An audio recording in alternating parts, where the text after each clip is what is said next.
6 o'clock. Welcome to the Olentangy Local Schools Board of Education. This is a regular meeting. It's Thursday. That's way too loud. November 9th, 2017. We're in the Olentangy Administrative Offices, the Berlin Room. With that, Mrs. Hatfield, would you call the roll? Mrs. Feasel? Here. Mr. King? Here. Mr. O'Brien? Here. Mrs. Patrick? Here. And Mr. Bartz? Here. If you would all please stand and join us in the Pledge of Allegiance. I pledge allegiance to the flag of the United States of America and to the republic for which it stands, one nation, under God, indivisible, with liberty and justice for all.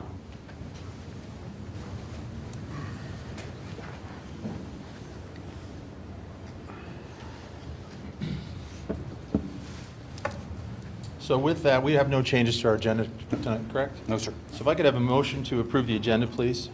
So moved. I'll second. Any questions, comments? Hmm? Not on the agenda. Okay, buddy. Call the roll, please. Mrs. Feasel? Yes. Mrs. Patrick? Yes. Mr. King? Yes. Mr. O'Brien? Yes. And Mr. Bartz? Yes. So first, we are pleased for our first order of business tonight is a presentation by the Tyler Run Elementary Garden Club. Barbara Sheehan as the advisor. If you would like to come up and introduce all the folks you brought with you. And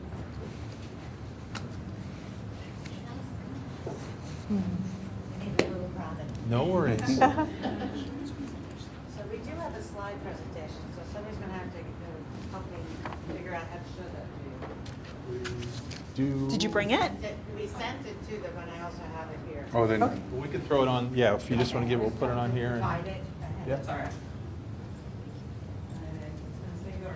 Is this what we just got emailed? Yes. Okay, that I figured that out. All right, thank you for inviting us tonight. We are a small but mighty group from Tyler Run Elementary, and we have been working with our greenhouse and with our garden club. And our friends put together a slide presentation for you to talk about why we enjoy garden club.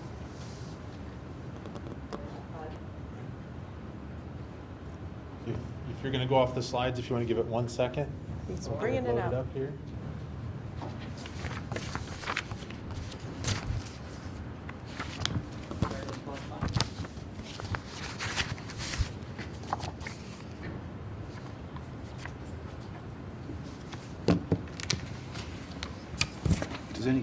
do you want this in hard copy?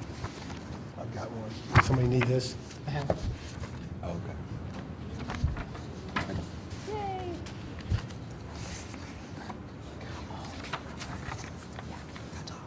Yeah, great.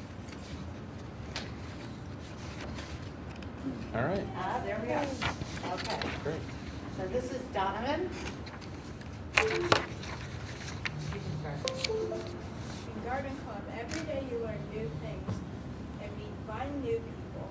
You don't just plant plants. We get to do other stuff, like seeing how fish help plants in an aquaponics lab. We also get to try new things.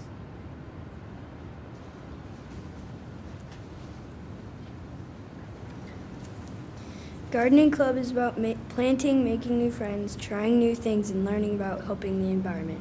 We had a farmer's market and we raised $167.32. I love Gardening Club because we learn how plants grow and why we grow them.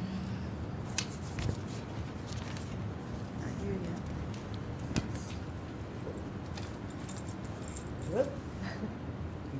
Oh, Keelan, this is yours? There's pictures. I don't know where the pictures went, honey. Don't worry about it right now.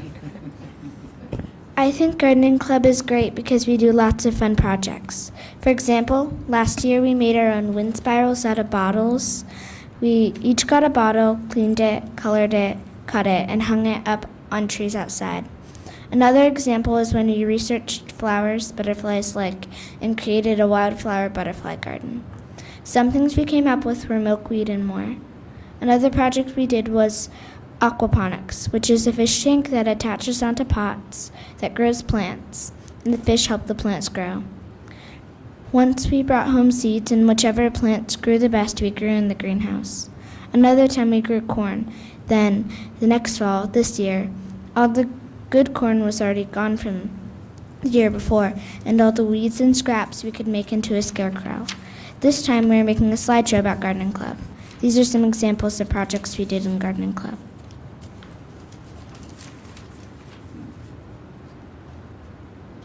Oh, there's your pictures. Yay! Yikes.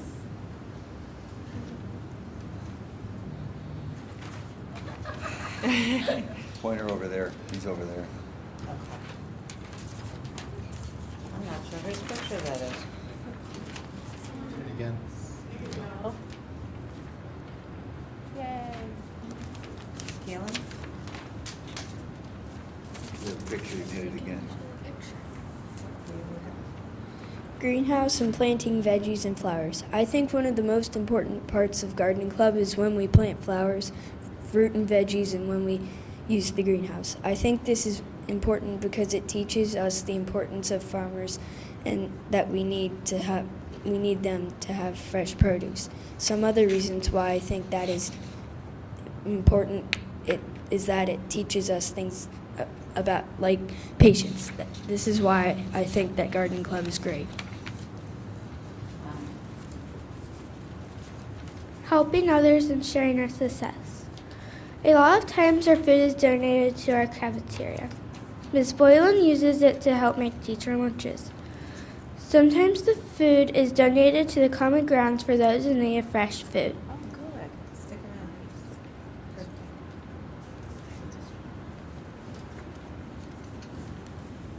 around. Another thing that we do in Garden Club is organize an Earth Day meeting where we start growing all the fruits and veggies for the year. Anyone can come, kids, adults, and even preschoolers. It's from 10 o'clock to 3 o'clock, and you don't have to stay the whole time. This is another reason why I think Garden Club is great.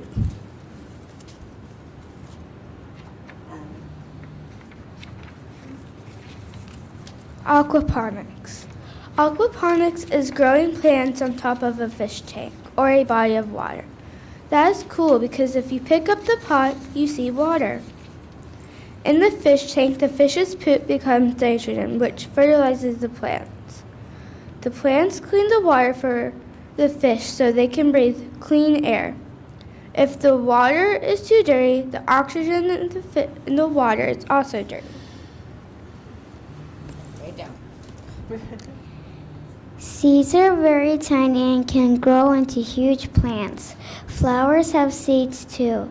Animals help disperse some seeds.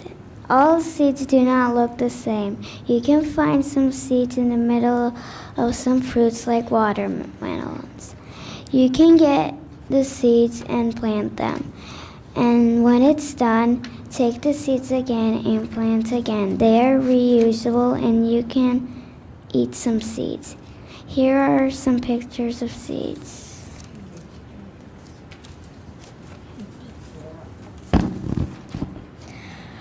One fun thing about Gardening Club is that we meet new people. We meet lots of new people when we start Gardening Club. Then, as the year goes on, we all hang out together and plant all sorts of new plants, such as fennel. We work on projects like the aquaponics and working in the greenhouse. Also, we meet people from different grades and get a chance to share knowledge with them that we know from previous experience. We all get a chance to work with new people and familiar people from grades 4th and 5th and with different amounts of knowledge that we can share and add to. We all help out with projects. As an example, when we do the aquaponics, we all help each other to fill the aquaponics and to do our best to make sure that we fill it as quickly as possible and don't spill. Those are good teamwork skills that will be useful later in life. We use these skills now as we work on projects and as we all work to empty out the garden beds after the summer. These activities bring us closer as friends for later experiences and for gardening advice. This is one of the great things about Gardening Club. Thank you very much for your time this evening, and thank you for inviting us. This is Thank a you. great group of kids. Can I ask a question? Sure. Okay, so did you work at the Powell Market? farmer's market? Is that No, where we you held sold? our own. Oh, We your sold, we sold to parents at the school. And what did you sell exactly? We had tomatoes, we had apples, corn, carrots. The carrots were this big, the parents bought them anyway.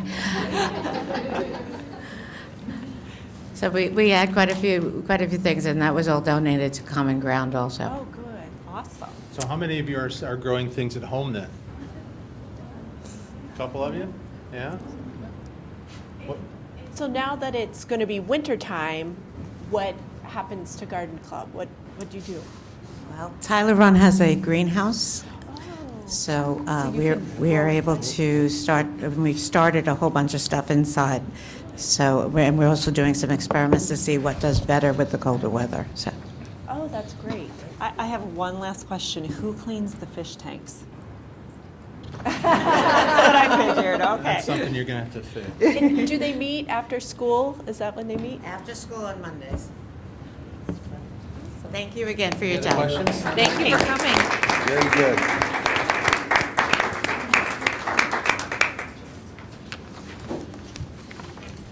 Our next presentation is Mrs. McMurray is going to present the annual report of academic achievement. Oh, my. Pinch hitting for Oh my Mr. gosh. Fetty, I believe. I thought that was for. Take one and pass it on.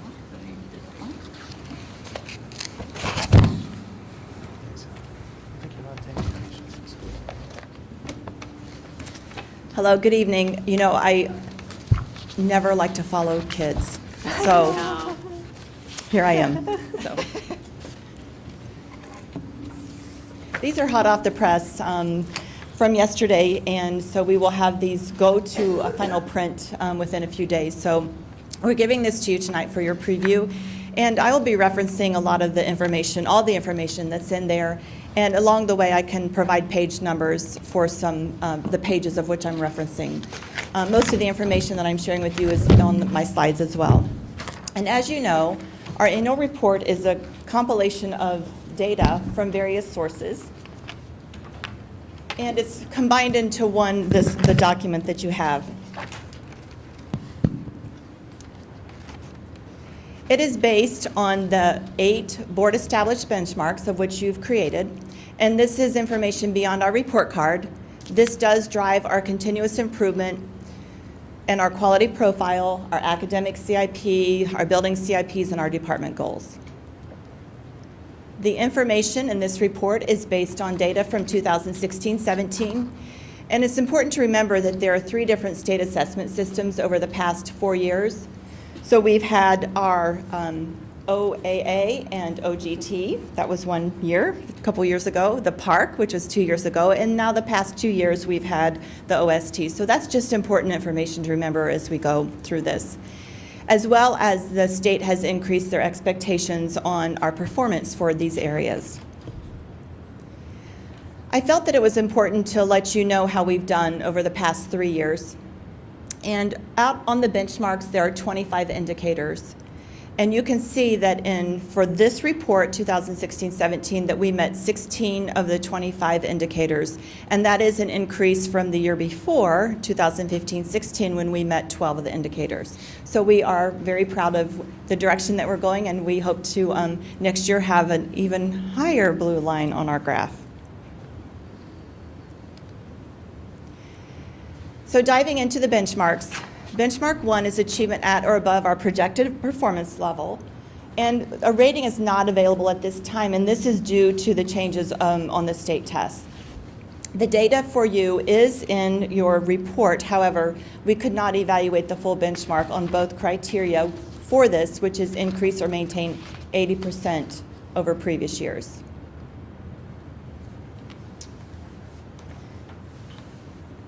Benchmark 2, and this is information that Ms. Kinney presented at a previous board meeting. I think that it was in September or October. And this has to do with our value added, and that's facilitate a year or more of an achievement for a year of instruction. And as you know, that we did not meet any of these areas, and we received all Fs. And it's important to remember also that this is a 2-year average. Now, if we were to receive grades for this 2016-17, we would have received a C for overall, a D in gifted, a C in lowest 20%, and a C in students with disabilities. So we are still working under that two-year average on this. This information, we'll be able to look at more of this information as the years go on. But I think it's also important to point out that the Ohio Department of Education still can't really explain why these benchmarks are why they are. And we had them in. So for people watching, I just want to point that out. It's not that we're not trying, it's that nobody can explain to us how to meet this up to their expectations. That is correct. Benchmark 3, meet state standards at the district and building levels. We achieve, the first one is 80% proficiency on all tests, and we did not meet this. We did not meet this in 8th grade math. However, we did improve in other areas such as 6th and 8th grade ELA. So we only had the one that we did not meet. The next indicator, performance index, we met that. Our PI increased from 102.1 to 103.7. And that gives us the ranking of 27th in the state and 2nd in Central Ohio. Under annual measurable objectives, which is sometimes referred to as AYP or gap closing, there again, right now we're operating under annual measurable objectives. We did not meet this as well. 3 of our 9 subgroups did not meet this area in ELA, and 4 of our 9 did not meet it in math. And we continue to dive into that data and work with the principals and the teachers on ways that we can meet those areas.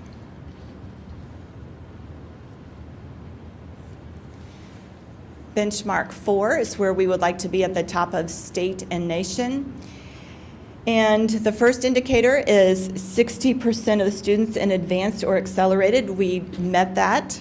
And that's important to know that 20 of our 23 subjects increased from a previous year, increased or maintained. We did not meet that in 8th grade math, U.S. history, and U.S. government. And we believe one potential reason for this is that many of our students take AP courses in these subjects. Similar district average, we met that, and in fact, we surpassed that, 19 of the 23 subjects, and as you know that there are 20 similar districts. Performance index in the top 10% of our state, and we met that, and our PI ranking is a 4.4%. And as well, percentage of students scoring a 3 or higher on AP exams, and that increased as well from 85.2 to 87.1. Benchmark 5, there are lots of indicators on benchmark 5, so this will be on the next 2 slides. And that is 90% of the seniors giving a favorable exit survey. We did not meet this past year. We're continuing to talk with the high school principals on ways to hopefully get students to give us a higher rating in that. One of those is how challenging are the courses? Do students feel like they have an input or a say in things that are going on at the high school, as well as school and parent involvement? Do you have a question? Yes. Do all seniors fill that out? Yes, they do. They have to fill that out? Yes. So this is an indicator that's, subjective? It is subjective, and it's also important But the state to. wants that information, right? Well, and No, this is we our- want that. this is our- okay. We want this information, and we do give it to them at the end of the year. So what was the score? And it was it different by high school? Like, was Yes, and I do have that, and you have that, and that's on page 15 to 17 for benchmark 5. Mr. O'Brien, what was your question? What was the score? If 90% is the benchmark, how close were we? 90% is the benchmark. And that's with a strongly agree or agree is how we say a favorable exit survey. So if the majority of the items show 90% or better, we meet the benchmark, meet the indicator. In this case, the majority of them did not, weren't 90% or better. Looks like, well, yeah. group. 1, 2, 3, 4, 5 of the. We get some work to do there. It's like 1, 2, 3, 4, 5, 6, 7, 8, 9, 12 out of the 17 we missed. Some of them are pretty low in the 50s Yes. and 60s. And as I said, the information, some of the lower ones, my school actively partners with parents in the community. That's one of the lower ones. And, perhaps as the students just don't know how we are partnering. Right. And, so again, these results have been shared with the high school principals. And so, we're continuing to talk about what can we do to improve in these areas.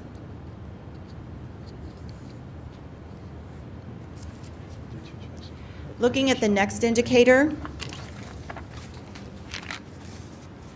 and that is that 50% of our students will meet 50% will meet all 4 ACT benchmarks, and we did meet that. And that increased actually from 55% met it to 56% met it. And the ACT benchmarks are scoring an 18 in English, a 22 in algebra, a 22 in social sciences, and a 23 in biology. So 56% of our students met all 4 of those. Could you say that again? I sure can, thank you. 18 in English, 22 in algebra, 22 social sciences, and 23 in biology. Thank you.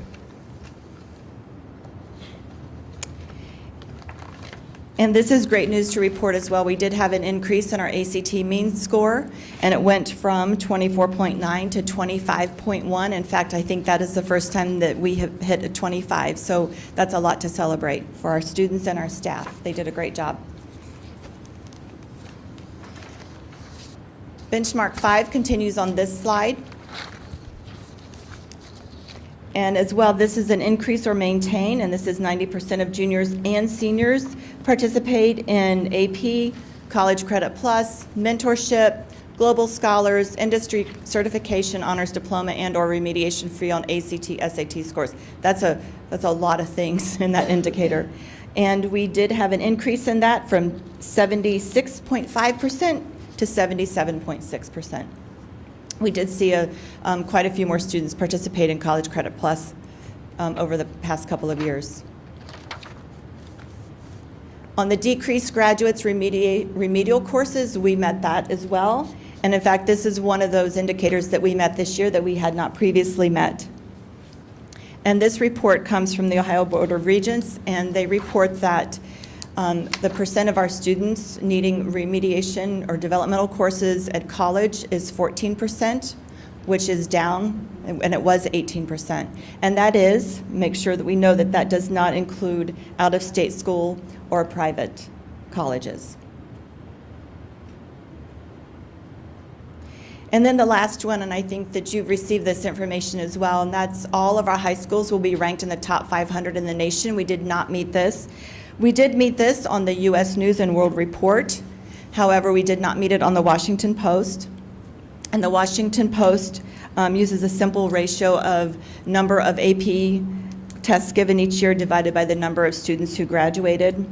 And one of the reasons we're trying to figure out why this might be, and a lot of our students are participating in CCP, and so they may not be taking an ACT or an AP class. So, maybe not as many tests are being taken. Benchmark 6. Olentangy did receive the GFOA, which is the Government Finance Officer Association Award for excellence in financial reporting on the fiscal year 16 CAFR report. We were also able to maintain or increase our bond rating, and so Moody's reaffirmed our AA1 rating, and Standards & Poor's reaffirmed our AAA rating. And then some other great news is Olentangy received the Ohio Auditor of State Award with distinction for our fiscal year 16 audit. So great job, Ms. Hatfield and team. Benchmark 7, resource allocation and utilization that balances fiscal responsibility as they support student achievement. And we met all of these indicators, and that is maintain or improve a cost per pupil. And in fact, we went from the 5th lowest among our similar districts to the 3rd lowest. So this is we moved up on the scale. So we are now the 3rd lowest in our similar districts. So that's great news. As well as the top quartile for instructional expenditures, we met that as well. And achieve overall pupil-certified pupil-teacher ratio of 15.5 to 1. In fact, we are now at a 15.84 to 1.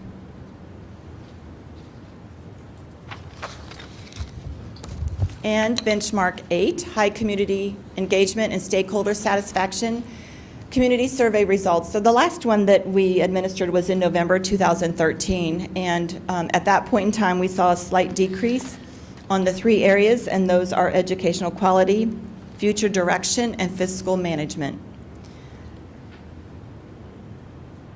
And then the last indicator, measurable community outreach at all levels, is at the superintendent level. And so during the 2016-17, we had 3 content-specific community forums, and each building reported a wide variety of events that engaged their community. In fact, the last one, the measurable outreach is one that we met this year that we had not met previously.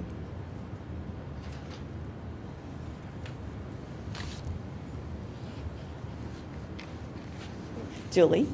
On benchmark 3, that meeting the 8th grade math is one that we haven't met before, but I'm on a state committee at the Ohio Department of Education, and then there's also legislation that's looking at allowing the 8th graders who take accelerated math to allow them to count those test scores, because right now the accelerated 8th grade math takers are taking the regular 8th grade math state test, right? And so they're not counted, is that right? They take if they're taking an accelerated class, they take the test. But it's not counted in the 8th grade. In 8th grade measure, right. Correct. So they're looking at changing that so that it will count, because this is, a lot of school districts are seeing that they're not meeting that proficiency. Yes. I'm glad thank you for pointing that out. Yeah. That's correct. So hopefully one of them will act, either the Department of Education or it'll be enacted legislatively.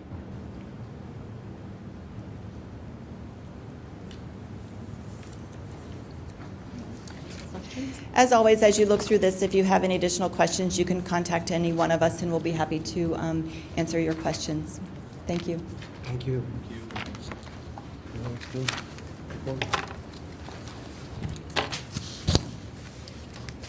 Board's present report tonight is very short. I just wanted to thank the Facilities Committee for all the work in preparation for tonight's presentation, as well as the time. The volunteer group, like we have many, folks put in a lot of time and effort to anything around our facilities, and I really appreciate that. With that, I'm going to turn it over to Mr. Ray for the superintendent's report.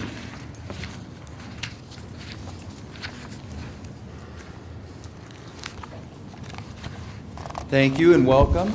Good evening. Got a lot of good things to share. To start off my report, we had a lot of them are related to our fall sports season, which is still going on for 2 football teams. Other than that, all the fall sports are done, but Olentangy High School had a very good fall. The girls soccer team was district runner-up. Girls cross country was a regional qualifier. Volleyball was a district runner-up. There was a few weekends ago, we had, I think, 5 of 6 soccer teams playing in the district finals, all 3 volleyball teams in the district finals, so it really was a great weekend.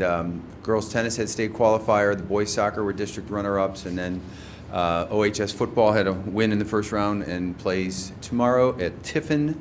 They play Toledo Whitmer, the #1 team in their region. Liberty had a great fall also. With 2 freshman girls who were the doubles tennis state champions. The boys golf team was the state runner-up, the highest they've ever finished. Cross country, boys cross country was district champion.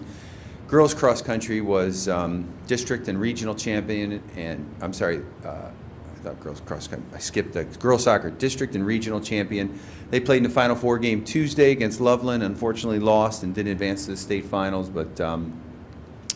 They were in the Final Four, which is a great accomplishment. Cross-country team, district champions. They finished 3rd in the state overall. If you saw the article, Grace Sprankle, I think she finished fourth overall in the state, and she lost her shoe in the first quarter mile and ran the rest of the race with one shoe. And then Emma Bauer, I think, finished ninth overall, so great accomplishment. And then Liberty football team is playing in the regional semifinals. They won their first round game against Jerome and now plays at Westerville North versus Gahanna. And then at Orange, the girls golf team was state champions again, back-to-back state champions. Girls soccer was OCC champions, which is, by the way, the same division as Liberty. So you just never know how those tournaments work out.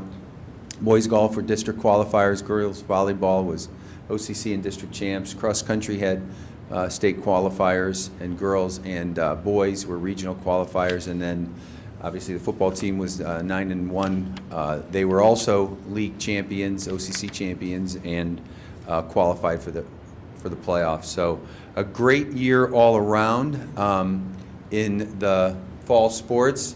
And a byproduct of all that success in the fall sports is that we have numerous student athletes at all three of our high schools signing letters of intent on the National Letter of Intent Signing Day. So here we have the students from Olentangy High School and the schools they will be attending. Liberty High School actually had quite a few, so we had to use up 2 pages. Give a little shout out to Emma Kern, our former treasurer's daughter, is on that list, going to lacrosse. Played lacrosse at Mars Hill University, and there's the rest of their list. So some pretty impressive schools across the board at all three of our high schools. Orange had to delay their signing day, so we don't have a picture. Notable one up there, little Miss Kaylee O'Brien, going to Florida Institute of Technology for lacrosse. Congratulations. It's a great accomplishment for, it's interesting when we can share in the same kind of experience for all that our other families are having. You know, having had 4 kids go through the district, it's always nice when you see some of our own up there. So congratulations, well done. I know she's put a lot of work in. So a couple other good things. We have had tremendous outpouring of support by all of our schools for Veterans Day observations. I was at Orange Middle School last Friday, and I think it was 400 or so people were there. Did a wonderful breakfast and great program.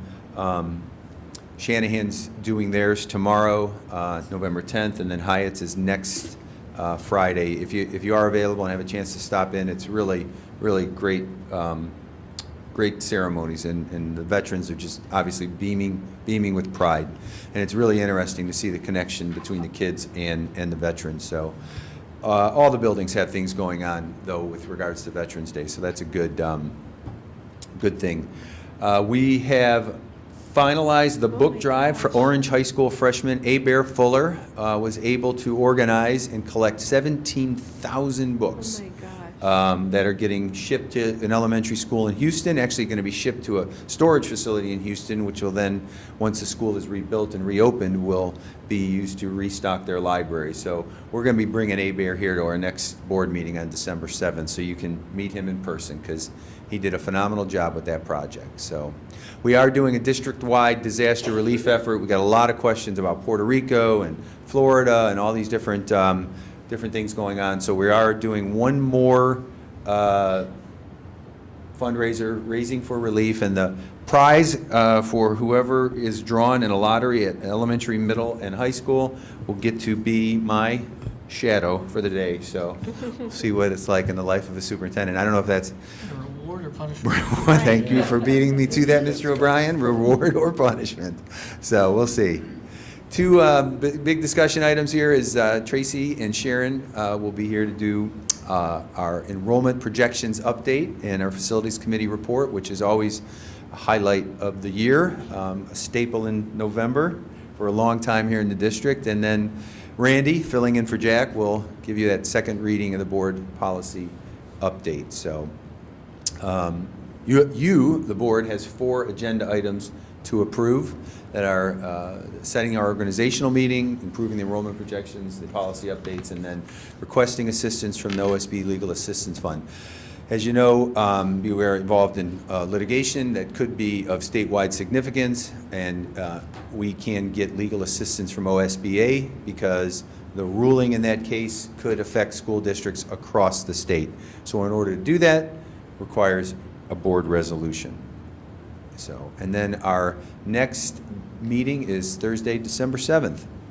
And one final note, we have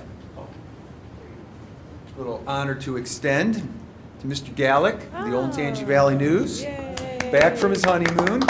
Devin, our guy Devin, nominated Mr. Gallick to be a member of the OSBA Media Honor Roll in recognition for his fair and balanced education reporting and exemplary service to our community. So, Tom?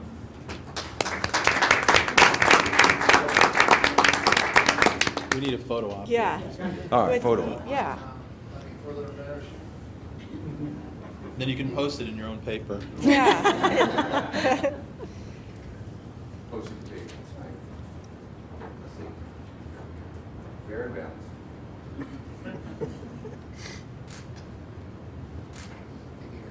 All right. You got to follow Tom on social media too, because he reports on us, so He good likes and share and updates. like his posts. Very good. So, thank you, Mr. Rafe. Any questions for Mr. Rafe? Mr. Wright corrected me in a text. Liberty was the league champ. I just, I knew that. Yeah, we all knew that. We knew you were wrong. Shadow Day's getting better and better. I'm gonna make him Shadow Randy. There you go. With that, Sorry, Coach Hale. Mrs. Hatfield, Treasurer's Report, please. Absolutely. We have a very light report for this meeting as well. We just have a few appropriations that are on the agenda for approval. Nothing too out of the ordinary, but again, just as a reminder, making sure that we are in compliant to have those budget increases approved to move forward with our regular expenditure process. And that's all I have. Okay, thank you. Do you have any public participation, people? No, I do not. With that, we're going to move right into our discussion items and welcome Ms. Tracy Healy, and then following Tracy will be Sharon Jurwitz. Our enrollment projections update. Thank you very much.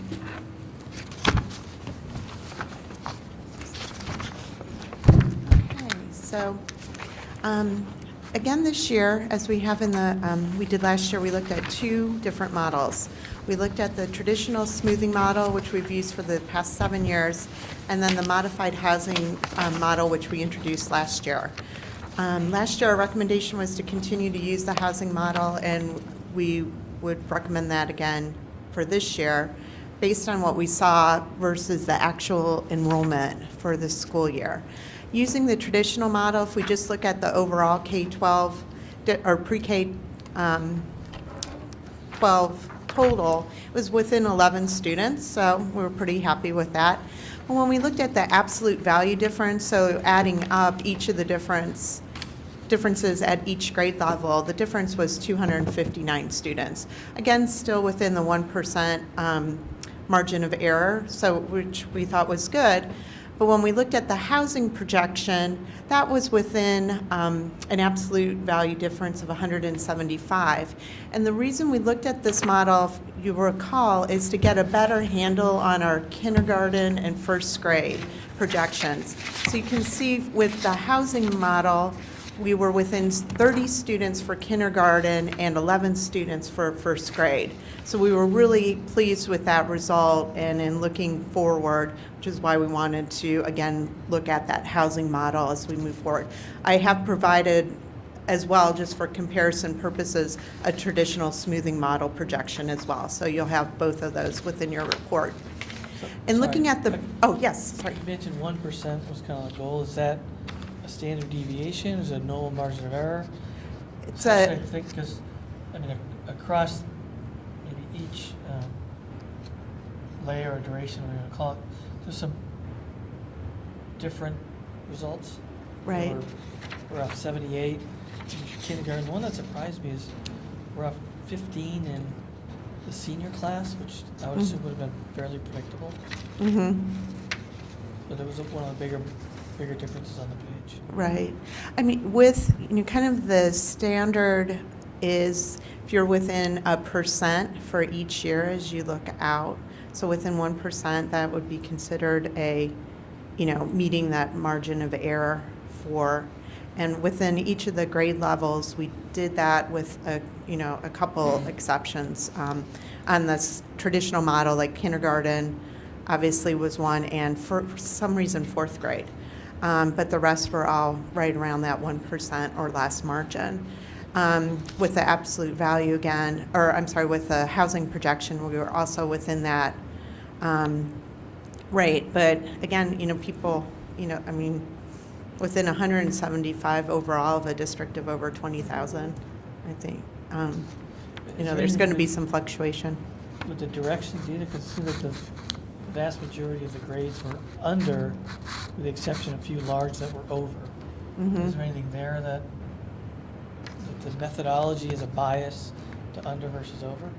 I don't know that there's a bias. I mean, in terms of the methodology, what we used for the housing projection was looking at what the yield factors were for kindergarten and 1st grade based on the new housing development as well as existing housing development, and use that moving forward.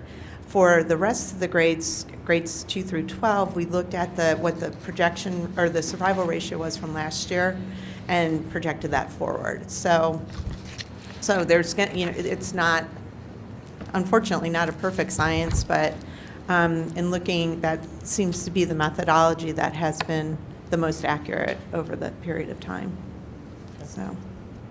And just for clarification, when we say survival ratio, that means children who stay in the district. Correct. It doesn't mean that they're no longer with us in life. Because Right. I don't want people to Oh, yes. think that Yeah, that would be awful. They stayed with us in Right. the district. Correct.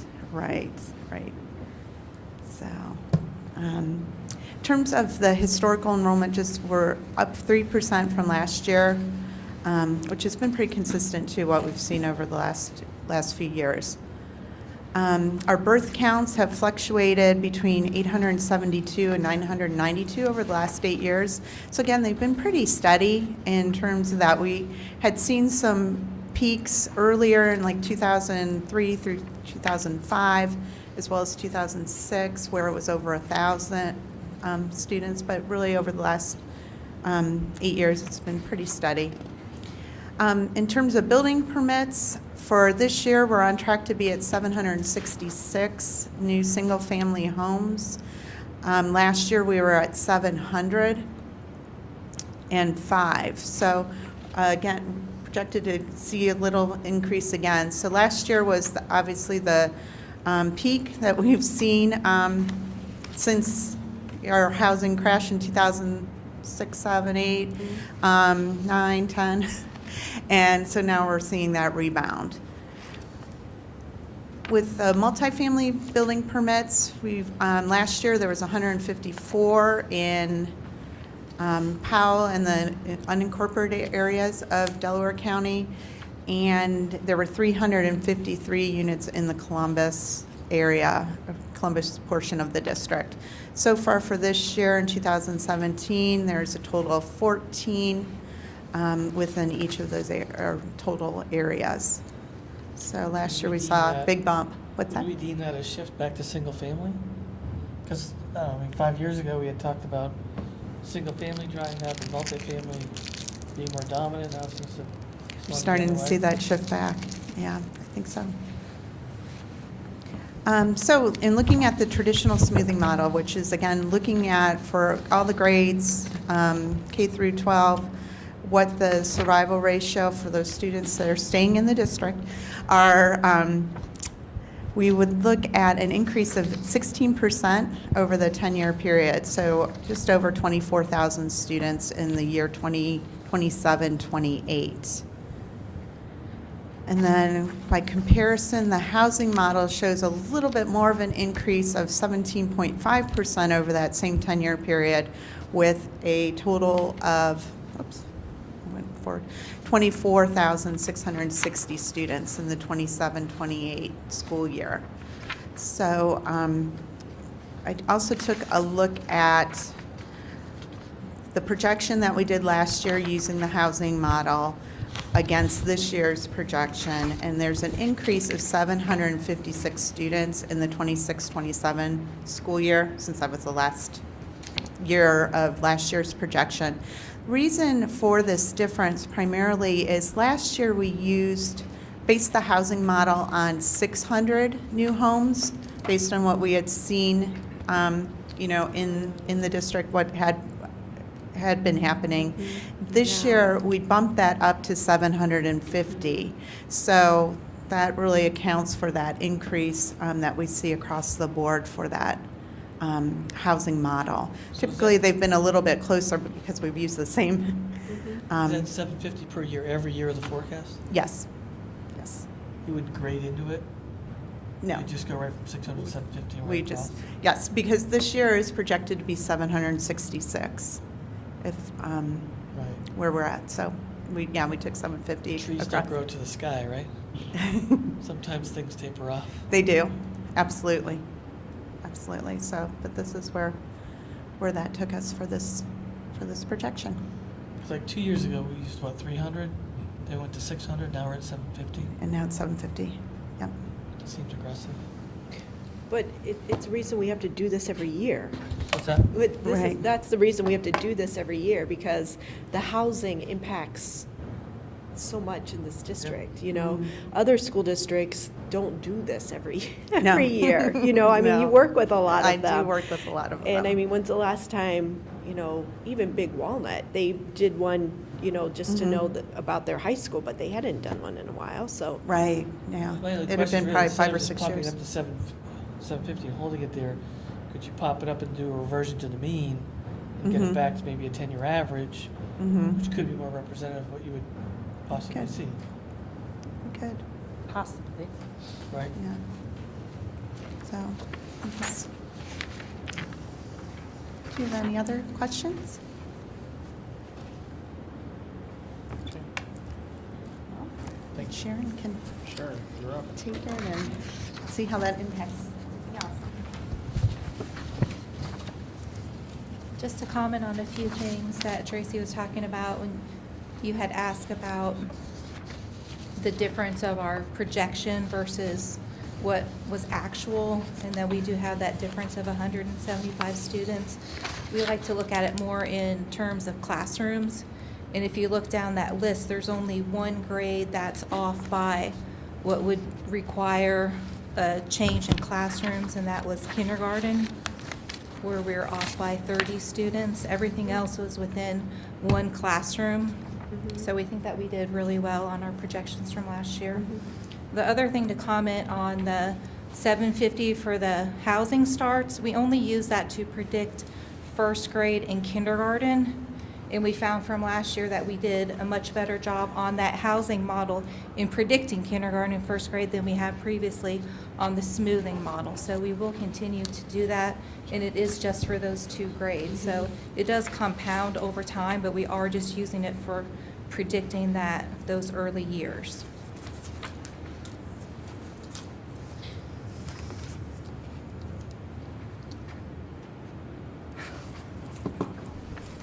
So our projected enrollment is based on the enrollment that Tracy just went over from Future Think. We're looking at just presenting to you the housing model. We recommend going with that based on what we just said. We did a better job last year of predicting that kindergarten and first grade. And since we're using that to then go with the survival ratio each year, we really need to make sure that we're getting that kindergarten and first grade number as accurate as possible, because that just compounds throughout the rest of the grades and the rest of the years. So that's why we're recommending that model. We are basing it on 750 single-family housing starts. We're going to continue to evaluate this. This housing model is new last year. This is our second year doing it. We're going to keep looking at how accurate we are, and we'll adjust that as we go. Like Julie said, this is why we do it every year. We are also looking at 150 single-family housing units, which is down a little bit. Kevin, you had already noticed that difference. Yeah, that single family is going up, the multifamily is going down. That's the trend this year. Again, we'll continue to look at that every year that we do this report. But that's important to point out, because too many times I hear, oh, more apartments going in, it's going to crowd the schools. That is not what we are seeing, and Jeff has spoken to this numerous times. In fact, the property taxes that we are getting off of the multifamily actually helps the district because we're not getting as many kids out of the multifamily. But I would like to suggest to your committee just to keep an eye on that. And if at some point you could, take out the larger complexes and just look to see how many kids are coming out so that we can compare tax dollars to how many kids are coming out to get a true ratio, because Jeff has told us time and time again, it's, I don't want to say, oh, build more apartments by any means, but, I think there's a lot of misconception about that. And Olentangy's, the way that the lines are drawn currently for Olentangy, there aren't any apartments in Olentangy. If you want to go to Olentangy High School, that is, I'm talking about Olentangy High School. So if we have parents who, get divorced, or they're selling their house and they need, to rent somewhere while their new house is being built, or they even just want to move into the district for the academics, and there aren't any apartments in the Olentangy area. Right. You can rent a modular home at Worthington Arms, but there aren't any apartments. So I just want to make that clear. I hope people are listening. Probably aren't, but if you guys could watch that for us, I think that would be a big benefit. We definitely look at that because we use it on this slide at the bottom. We do talk about that we don't just look at the new housing starts each year and using that to predict kindergarten and first grade. We also look at how many kindergartners in first grade is coming out of the non-single family housing. That ratio did slightly increase this year, but the number of units has gone down. For single family, the yield for kindergarten and first grade also slightly decreased. So we're talking about minimal, but it did decrease. It's something that we're going to keep looking at again.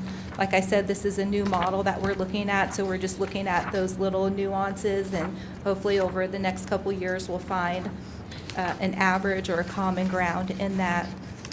The kindergarten and first grade yield increased in all of the housing age segments that we were looking at, except for the younger houses. The houses that were 10 years old or younger actually decreased, and we're going to be keeping an eye on that also, because we're looking at those younger houses because we have a feeling that people are moving in to these houses before they have school-age children.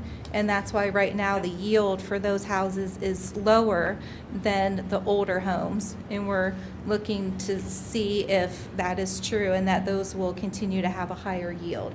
So something that we're monitoring right now. I know in my neighborhood, the houses that have sold are either to young couples or couples with babies. Mm-hmm. So they're coming. And we're also looking at the older homes that we thought that would, call it age out, where the families have students that have graduated and now they're empty nesters, and then they won't be producing any more kids that would be coming into the district. But we're finding that a lot of times those families are moving out. We're getting those younger families in. So we're not quite seeing that increase yet because they're coming in again before their kids are at school level. But we're looking at all of those factors to determine what that yield is to really help predict what the kindergarten number is. That seems to always be our trigger, our tricky area to try to figure out what that kindergarten number is going to be. So this projected enrollment chart is the exact chart that Tracy showed in her presentation, except that we went through and added some additional information. We included more information that affects our classroom utilization and therefore capacity of our different schools. We looked at preschool being further divided into SLC preschool and non-SLC preschool. And that is because the ratios that we have of student to teacher ratios is different for those classifications. So we wanted to make sure that we were getting a better handle on those numbers. We also added a category for the SLCs in each of the different schools, the elementary, middle, and high school. Again, just looking at how they affect the utilization of the classrooms. It's very important to keep track of those students. We also are looking at the ungraded in the high school category.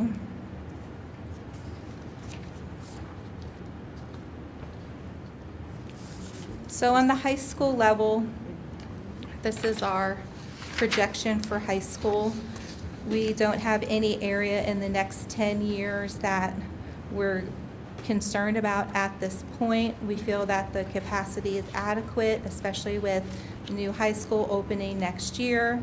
There will be some stress on the high schools beginning in 26-27, but as we know that the high schools can fit more than the 1,800 students that we have as our capacity limit for those schools. So right now, we say that there's no board action required at this time on the high school level. For the middle schools, we're starting to look at. Go back to the high school for a minute. If I go back to the Future Think report, because that's consistent, like by building, right? Is it consistent by building? Yes. Oh, the bases, okay. So it seems like Berlin really never gets to scale. So if I look, it ends at like in 27, 28 at 1392. Where? Hear you. Huh? What do you say? I can't hear you. So I'm looking at the Future Think report, the by building projected enrollment. Yeah, that was the initial, that one, I think you printed that before it got pulled off. There's some inaccurate data in that one on the by building enrollment. 'Cause Okay, can I get the updated one then? Yeah. All right. Right? Is that the by building enrollment that was in your initial Future Think report? The by building data. Yes, that is correct. Correct. So So it's not correct, or it needs to be updated?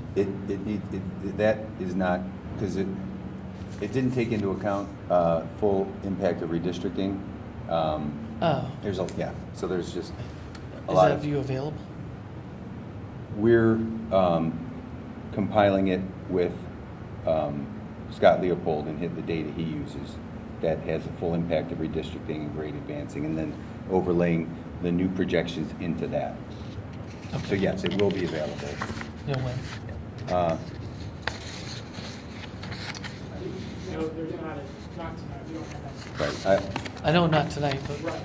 a week, a month, what are we looking at? We don't have a timeline. Okay. Yeah. Quickly, week, month, we'll have, because we need it, yeah. Yes. Thank you. Well, because you need it for busing and for Well, we have grade it. I mean, we have planning it. We have it with a grade advanced, so we know for the next 3 years. And that is something we have to look at. What I really want to see is how did the changes we make address the things we wanted to address over the long term, right? So that's an important view to have. Right. The enrollment section overlay with the new mapping.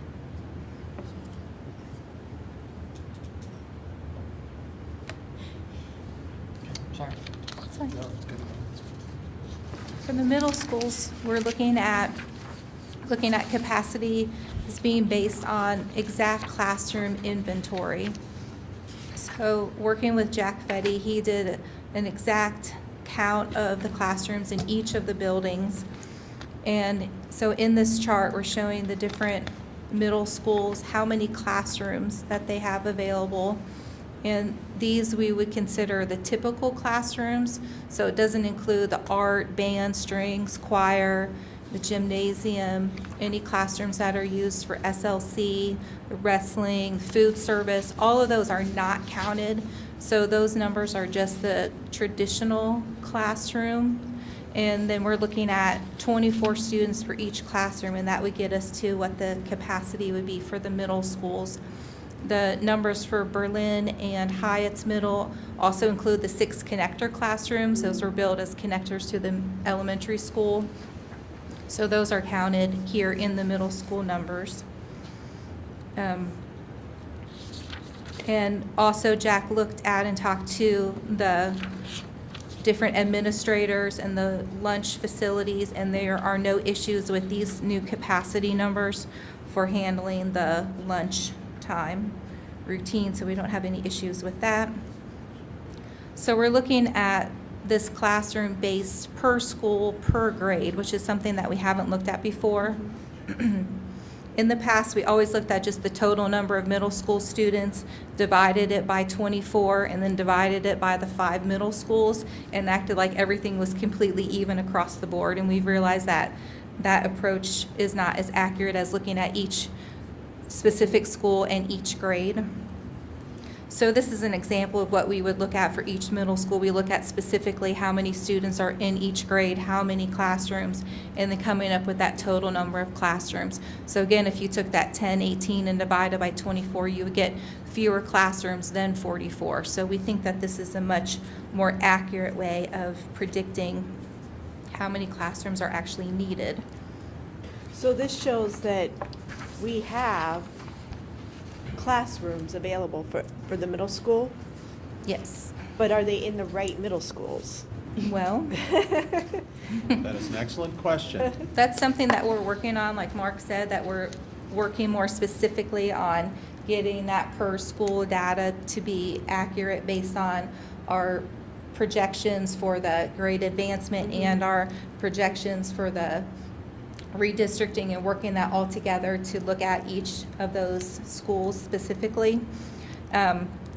So what we're saying now is that overall, our middle schools have enough room for capacity and classroom. If you look at that bottom chart, we have 262 available classrooms in the 5 middle schools. We never go over that number in our 10-year projection. We do think that maybe some individual middle schools might have more of a stress than others, so we need to look at that. It's not happening immediately, so we have some time to figure that out. So we just need to we're monitoring that and looking at that and seeing what we can do on an academic level and really seeing where those numbers end up. It's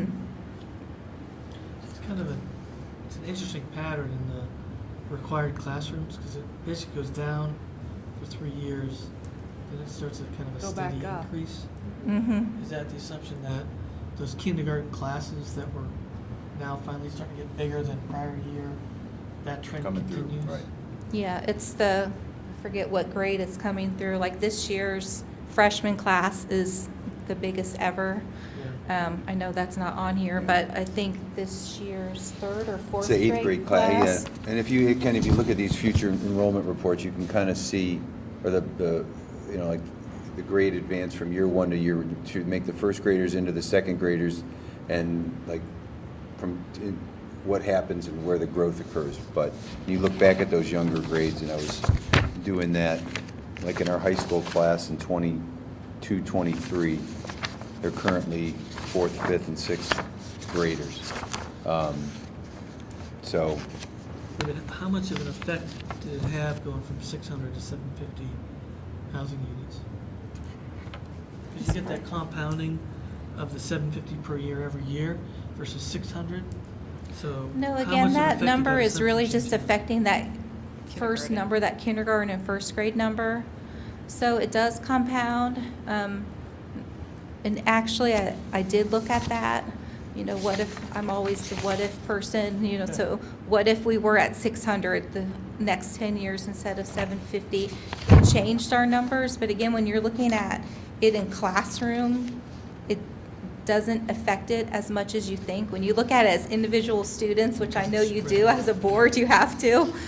Every student is very important. But when you look at it on the classroom level, you're not getting that great of a change, or looking at a need for a school a year sooner than you would without it. We also looked at, you briefly mentioned that our ratios for that incoming kindergarten and first grade had slightly decreased. I looked at what if it didn't decrease? What if it stayed where it was? And again, the numbers they change. Of course they change, and it compounds. So overall, it looks like, oh my goodness, it has changed so much. But when you look at it per classroom, it's not making that big of an effect. So I think we have some flexibility in our forecast. I would rather predict that higher number, but knowing that even when we looked at the lower number, it's not changing our need for a school and when we need it. And that's why it's, on the question about building by building enrollment, it's difficult to project. We can accurately project in 2021, we're going to have X amount of fourth graders. It's really difficult. We know it through grade advancement and how the current boundaries are drawn. What school? We know where they are, but it's difficult to predict where kids are going to move in and at what grade level. We used to provide the projections building by building, and what you saw was that projection using that model, but we found a lot of errors. We tried that, if you remember, a long time ago when we started having the conversation about Liberty being overcrowded and reacting to that, and because we were basing that off of projections 10 years out in the future, and it turned out to be highly inaccurate at the building level. So we're really trying to monitor more closely through grade advancement and then projections, using Scott's projections, moving those forward. So to hopefully increase our accuracy. It's just, and last. And when you say using Scott's projections at the building level, right? Because what Scott was basing it off of this enrollment assumption, correct, he's just spreading it. Yeah. Mm-hmm. Yeah. And that's what we used to plan for the redistricting. But and we had a 10-year projection for redistricting with his growth model built into it. And they're very close in alignment, but Tracy's report doesn't get to that granular level of building by building, grade level by grade level. So when we look at elementary schools, our K through 5 enrollment increased just over 100 students since last year. The pre-K enrollment increased by 5 classrooms since last year, and we have 11 classrooms operating now at the Olentangy Shanahan Preschool. Our pre-K enrollment has doubled in the past 10 years. So our pre-K is something that we're really trying to get a handle on and monitoring, and Jack and I have conversations all the time about pre-K and how we're going to try to forecast that. And right now it's very unpredictable, but right now we're looking at it as a percentage of kindergarten.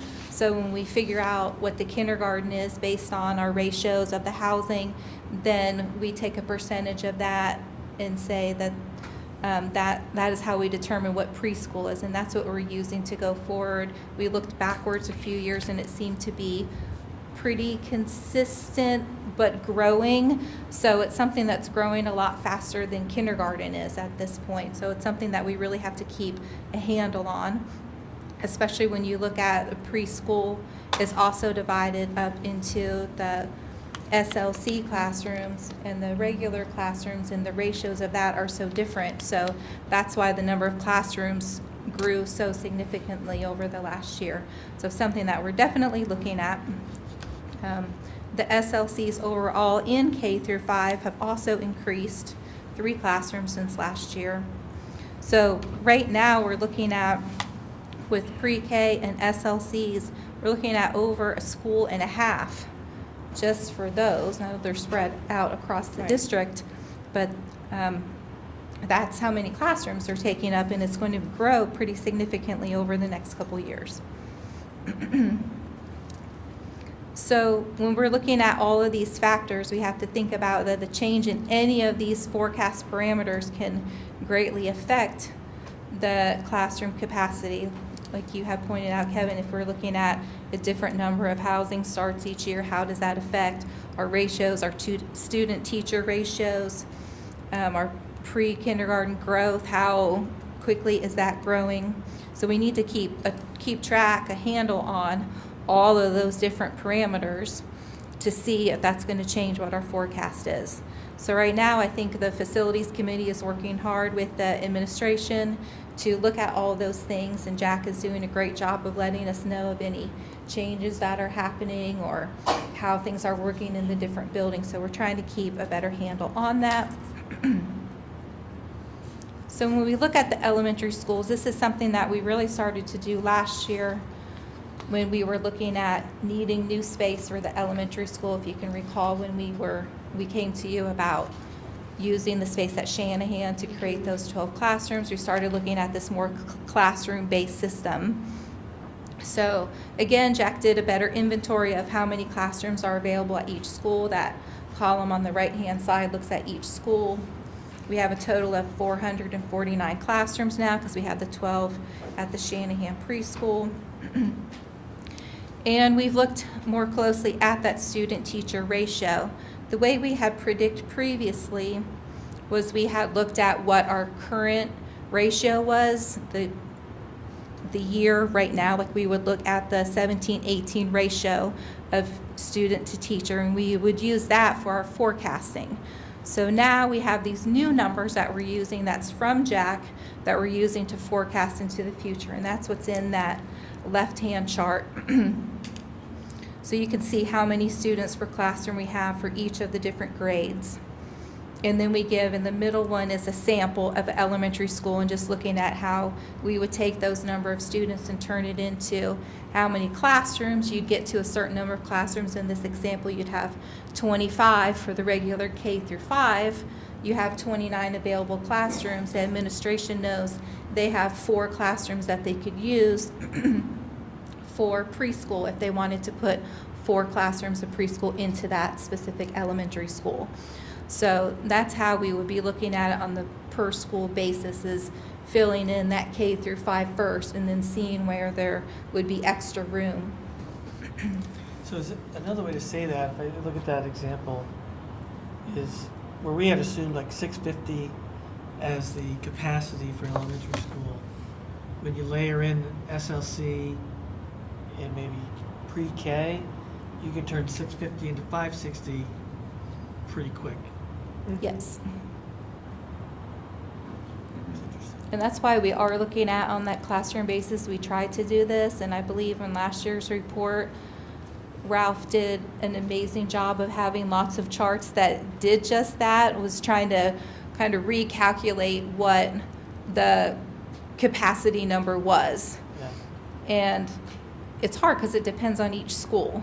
I mean, if a school is really heavy on kindergarten and you're cutting that number in half and then dividing it by 22, that's different than a school that's heavy on 5th grade, where you're not cutting it in half first, or a school that might have more SLC. So we really have to look at it on that per school, per classroom basis to figure out what the classroom number is going to be. Because just saying that the school can house a certain number of people doesn't really equate to what we have to do, because each classroom is so different.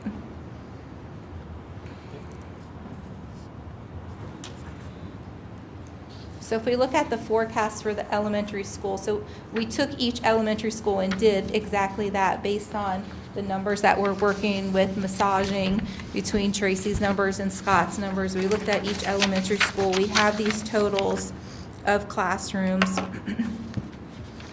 What's going to be great in the future of looking at each of these schools individually is that administration is going to be able to go through and look at that for hiring of staff, and also seeing where there's space for preschool classrooms. Once we get to these totals, we're able to evaluate exactly where we have need. So that bottom chart is looking at, again, in terms of classrooms, the total K through 5.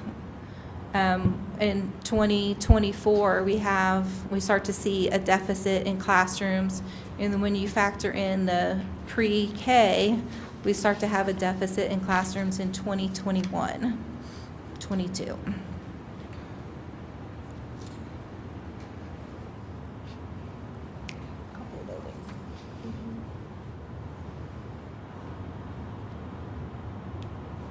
that Questions for is- Sharon? I don't know if this is a question or more of a comment, and it comes from an article I think Tom wrote, and I know Tom has the correct information from the person that he talked to, but it's regarding Evans Farm property, where in the article it states that they've set aside land for an elementary and a preschool.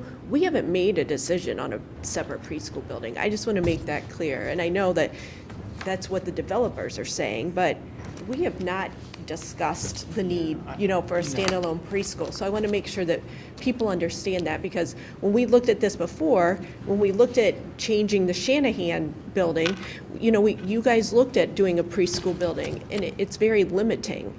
And so if you see that population change, you're stuck with a building that can only be used for preschool needs. So I want to make that clear. And we don't have anything in writing that we have any land. We've lost land before because we haven't had things in writing. So I don't want people to think, there's going to be a school there next year, because that's certainly not the case. I appreciate them being willing to set aside the land for sure. But until we have anything in writing and until we make any decisions, we're not going to say where the school's going to go and what type of school it's going to be. And that's a developer's promotional discussion to drive sales. Oh, absolutely. We're going to have a school in your neighborhood. Well, great. Yeah. Kids are going to get to walk. Well, that's fine. But yeah, I don't think we don't have any sort of agreement, property-wise or building-wise, and I think the developer's idea of what that building looks like would be far different than what our expectation of that building would look like. Because you can't put up a building like this for X amount of dollars and say, okay, let's flow them into that. So yeah, it's a great point. He went so far as to say that he'd build us a building and lease it to us, and again, that's very premature conversation that we haven't even begun having. So it's very noble thoughts, but it's far away. I remind, we've got Arrowhead, Heritage, and Elm Creek. Right there. Elm Creek's a very low enrollment building right now. Arrowhead has traditionally been a low enrollment building, within a stone's throw of that. With redistricting, Heritage this year is 740 students. Right. Next year it's going to have 580. So we got 3 buildings. Now Arrowhead is going to go up over 600. So it'll go up. Elm Creek is still a low enrollment building, so it'll have preschools and SLCs in it now. The other thing that we did over the years, because I don't think we properly planned for the placement of our preschools and our SLCs, is depending on how enrollment growth fluctuated. So at given school, 6 fourth graders move in, it pushes our classroom size up to 28. We add another section, that means we got to take a classroom and maybe there was a preschool at that building or an SLC, and then it got moved in the last minute. And we were doing that to our most needy kids. And I just think it really was poor planning. It worked to a degree, but I think we can do that better with our enrollment projections, building by building, and plan for where we can keep. What we tried to do with the redistricting process was keep some of our buildings artificially low, so we could plan to stabilize preschool placement and SLC placement in those buildings. And then I have a question, I don't know if anyone knows this, but how is zoning going? We look at building permits, but changes in zoning from agriculture to residential or multifamily, because that will play into our future projections too. That's what Scott looks at, and he looks at all of the farmland that's over 5 acres and assumes that it's going to become residential. And that's what he had, I know in redistricting, that's what he had forecasted was going to happen to those. And I know he keeps a good eye on what density all of that land can be. And I know recently some of that changed, so there could be even more houses on the land than what he had previously predicted. So I know he's keeping an eye on that. It does, it impacts, it's like this North Farms subdivision right by Shanahan. I drove through there last spring, there were 65 homes under construction. Yeah. And you just don't know how fast one of those is gonna pop. We tried to make some of those assumptions in when we were doing the redistricting, but it's still hard to predict. You drive through everything around Glen Ross and Cheshire and where Berlin's going to be. There are just field after field of lots with signs for sale, ready to go. You go to the northwest side of the district, and there's one street, and it's just not that fast. It's not going to happen. And we haven't seen the impact yet of Evans Farm. No. Because they're just cutting streets. Sorry. Dave, you had some questions? Just a couple general statements. If you're interested, and Many, I think this might be particularly helpful for you, in the full report that Tracy prepared, which, she didn't present it tonight, that was more of a summary, but it's posted. The first several pages give a history of all I saw that. Oh, you saw it? Yeah, I think that was really good to have all that information in one place, memorialized. So I thought that was a nice step. And then to reinforce a couple of things that Sharon said, obviously, I think we all recognize this has been a serious transition year as we go through the data collecting, working with 2 consulting firms, pulling all that together, marrying all the numbers. And the committee, and Sharon in particular, have done, I think, a great job of managing that evolution of how we present this. It's a lot simpler to understand, especially for those people who are watching it and watch the tape and the newspaper reporting. I think that's a real benefit. And then also, Mr. Fetty's been an enormous help to the group, providing us some serious information. And I really appreciate that Mr. Rafe has looked really hard at these numbers too, and provides input back through as well. So I think it's been a good process and continues to evolve. So, but in summary, though, we're looking at a possible elementary school, which we do have land on hand. 2 by Yeah. 2027. Yeah, 2 by 2027. That is on the plate, that is for sure. Discussion for another day, Right. perhaps. So, no. I mean, that schools won't be built tomorrow. No. Right. Sometime in the next 10 years. Well, and those are things then we turn it back to the facility committee. So as Yeah. you're looking at 20, Right. the report shows we're projecting to be out of pre-K through 5 elementary classroom space in 2021. So we have enough space theoretically to get through 2021. There are still administrative things we can look at, trying to increase class size, which isn't always a palatable solution, but short term. We can look at maybe adding on to some of our buildings throughout there. So we turn it back to the facility committee to say, okay, what are viable, just like we've done with everything Right. just like we did with the high school capacity Yeah. issue, what are solutions we can do? You look at a building like an Arrowhead, it has that big field Yeah. right in front of it. Could we add on to that building and stave it off for as many years as possible? But I think the report shows eventually 16 elementary is in our future, maybe, but again, God forbid a recession hits again and the housing market, Right. those are hard things to predict. I think, we were cruising along really from 1998 to 2008. It was a pretty straight trajectory, and then all of a sudden, the greatest economic downturn since the Great Recession. So I would add on to that too. Remember, the facilities committee's purpose is also to drive this data and look at projects. It's not to recommend, go build. So that's our job as the board. So it is on our radar. So between this board as it stands today, it's something we're going to have to address and start to have that discussion and provide direction back to the committee to look at these options. We did this for Berlin. We looked at, I don't know how many options you looked at. 13. And they got tossed, we had to have a reality check, but we're going to be in that position again because it is build, same thing we build, it's going to be add-ons, or if we're looking at 2 elementaries within a 6 or 7 year period, do you change the footprint and do something that's different outside of what we do as a box? I don't mean that in a bad way, but we do build to save money, but do we look at something that's on a larger piece of property that's more of a hybrid?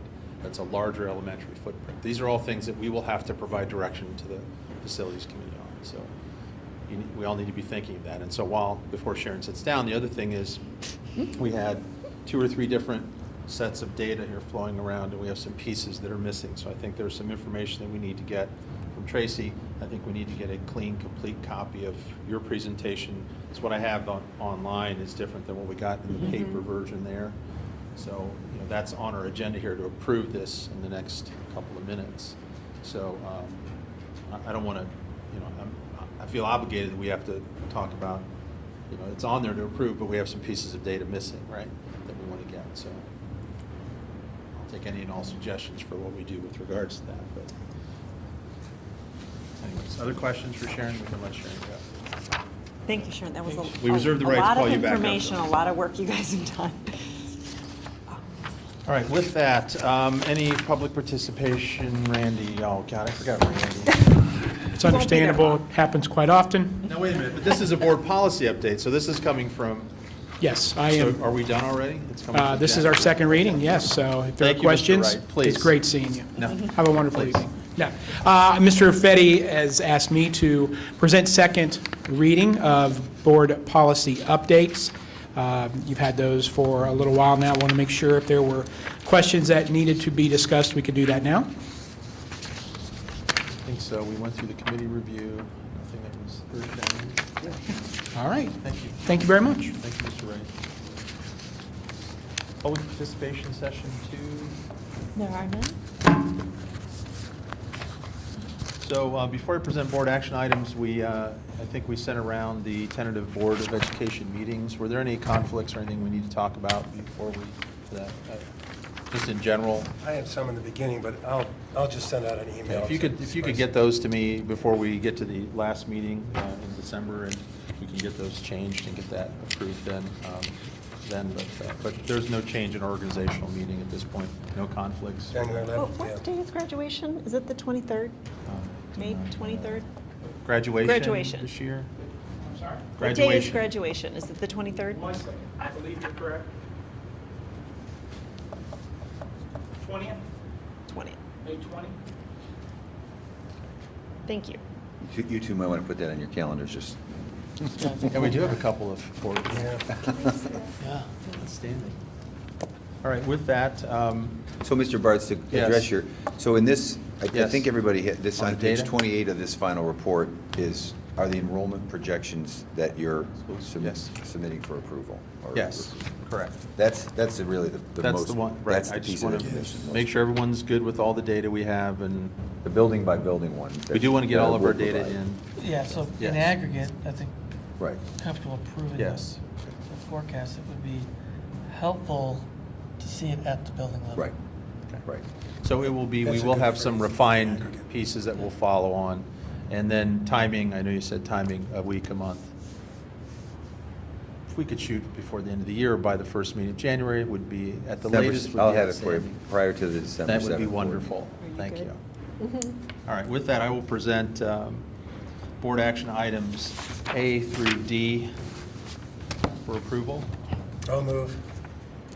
I'll second. Any comments to those action items? Call the roll, please. Oh, Mr. King? Yes. Mrs. Patrick? Yes. Mrs. Fiesel, Yes. Mr. O'Brien? Yes. And Mr. Bartz? yes. Mrs. Hatfield, if you present the treasurer action items, please. Yes, please. I would like to present Treasure Action Item A for approval. So moved. I'll Second. second. I'm sorry, Okay. Kevin. Any comments? Call the roll, please. Mrs. Fiesel, Yes. Mr. O'Brien? Yes. Mr. King? Yes. Mrs. Patrick? Yes. And Mr. Bartz? Yes. Mr. Rape, superintendent action items. Present superintendent action items A through C for approval, please. I'll move. I'll second. Any comments? Call the roll, please. Mr. King? Yes. Mrs. Patrick? Yes. Mrs. Fiesel, Yes. Mr. O'Brien? Yes. And Mr. Bartz? Yes. Before we adjourn, a reminder, our last meeting of the calendar year is December 7th. We will have an executive session that evening. Prepare accordingly. And with that, I'll take a motion to adjourn, please. Moved. Second. Final closing comments? Call the roll, please. Mrs. Patrick? Yes. Mrs. Fiesel, Yes. Mr. King? Yes. Mr. O'Brien? Yes. Mr. Bartz? Yes, thank you, everyone. Have a great holiday Thanksgiving season. Be safe.